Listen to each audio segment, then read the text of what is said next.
सत्ता की साझेदारी क्यों जरूरी है, इसके बारे में हम पढ़ रहे थे। तो बेटा यहाँ पर हम एक बात देखते हैं कि सत्ता के बंटवारे के पक्ष में दो तर्क दिए जाते हैं। पहला तर्क है कि सत्ता का बंटवारा ठीक है क्योंकि इससे विभिन्न सामाजिक समूहों के बीच टकराव का अंदेशा कम हो जाता है। क्योंकि सामाजिक टकराव आगे बढ़कर अक्सर हिंसा और राजनीतिक अस्थिरता का रूप ले लेता है, इसलिए सत्ता में हिस्सा दे देना राजनीतिक व्यवस्था के स्थायित्व के लिए बहुत ही आवश्यक है। दूसरा, सत्ता का बंटवारा लोकतांत्रिक व्यवस्थाओं के लिए ठीक है। इसके पक्ष में जो दूसरी बात कही जा रही है वो ज़्यादा गहरी है। सत्ता की समझदारी साझेदारी दरअसल लोकतंत्र की आत्मा है। लोकतंत्र का मतलब ही होता है कि जो लोग इस शासन व्यवस्था के अंतर्गत आते हैं उनके बीच सत्ता को बांटा जाए और लोग इसी ढर्रे में रहे।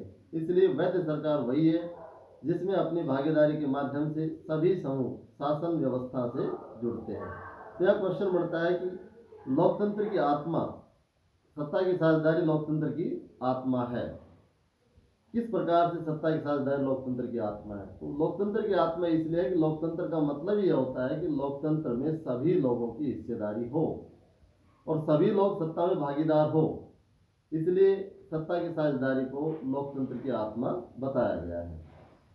इन दो तर्कों में से एक को हम युक्तिपरक और दूसरे को हम नैतिक तर्क कह सकते हैं। युक्तिपरक यानी कि समझदारी का तर्क।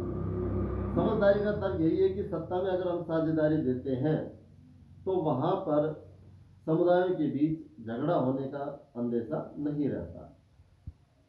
और नैतिक तर्क ये है कि जो लोकतंत्र है उसमें सब लोगों की हिस्सेदारी आवश्यक है।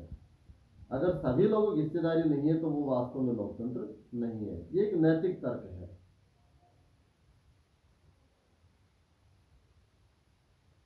यहां देखिए,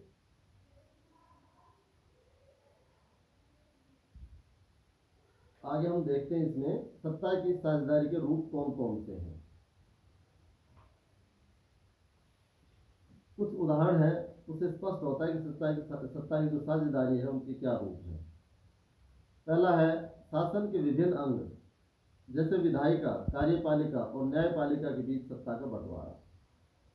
इसे हम सत्ता का क्षतिज वितरण कहेंगे क्योंकि इसमें सरकार के विभिन्न अंग एक ही स्तर पर रहकर अपनी अपनी शक्ति का उपयोग करते हैं।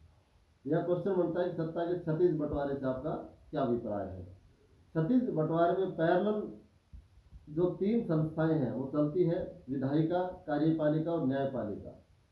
विधायिका का काम है कानून का बनाना, कार्यपालिका को कानून को लागू करना और न्यायपालिका का कार्य है यदि उन कानूनों को उल्लंघन करता है तो उनको सही तरीके से लागू करना और न्याय दिलाना। हमारे देश में भी यहाँ सत्ता का बंटवारा क्षतिज वितरण है। विधायिका, कार्यपालिका और न्यायपालिका तीन स्तर पर कार्य करती है सरकार। यहाँ पर न्यायपालिका की नियुक्ति कार्यपालिका करती है, पर न्यायपालिका ही कार्यपालिका और विधायिका पर अंकुश भी लगाए रखती है।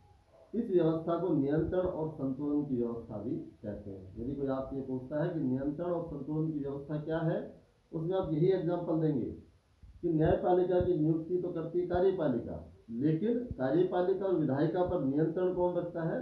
न्यायपालिका रखती है। दूसरा बंटवारा है कि सरकार के बीच विभिन्न स्तरों पर सत्ता का बंटवारा, जैसे पूरे देश के लिए एक सामान्य सरकार हो और फिर प्रांत या क्षेत्रीय स्तर पर अलग अलग सरकार रहे। पूरे देश के लिए बनने वाली ऐसी सामान्य सरकार को अक्सर संघ या केंद्र सरकार कहते हैं। प्रांतीय या क्षेत्रीय स्तर की सरकारों को हर जगह अलग अलग नामों से पुकारा जाता है। भारत में हम इन्हें राज्य सरकार कहते हैं। हर देश में बंटवारा ऐसा नहीं है। कई देशों में प्रांतीय या क्षेत्रीय सरकारें नहीं है, लेकिन हमारी तरह जिन देशों में ऐसी व्यवस्था है वहाँ की संविधान में इस बात का स्पष्ट उल्लेख है कि केंद्र और राज्य सरकारों के बीच सत्ता का बंटवारा किस तरह होगा। तो हमारे देश के अंदर भी तीन स्तर पर त्रिस्तरीय सरकार है, केंद्र सरकार, राज्य सरकार और पंचायती राज व्यवस्था। केंद्र सरकार सारे देश के ऊपर शासन करती है, राज्य सरकार अपने राज्य के अंदर शासन करती है और पंचायती राज व्यवस्था छोटे स्तर पर, ग्राम स्तर पर शासन व्यवस्था को संभालती है। इस तरह सत्ता का जो बंटवारा है जिसे हम ऊर्ध्वाधर बंटवारा कहते हैं, सत्ता का ऊर्ध्वाधर बंटवारा। सत्ता का बंटवारा विभिन्न सामाजिक समूहों, मसलन भाषाई और धार्मिक समूहों के बीच भी हो सकता है। बेल्जियम में सामुदायिक सरकार इस व्यवस्था का एक अच्छा उदाहरण है। कुछ देशों के संविधान और कानून में इस बात का प्रावधान है कि सामाजिक रूप से कमजोर समुदाय और महिलाओं को विधायिका और प्रशासन में हिस्सेदारी दी जाए। पिछले साल हमने अपने देश में प्रचलित आरक्षित चुनाव क्षेत्र वाली ऐसी व्यवस्था के बारे में पढ़ा था। इस तरह की व्यवस्था विधायिका और प्रशासन में अलग अलग सामाजिक समूहों को हिस्सेदारी देने के लिए बनाई जाती है, ताकि लोग खुद को शासन से अलग न समझें।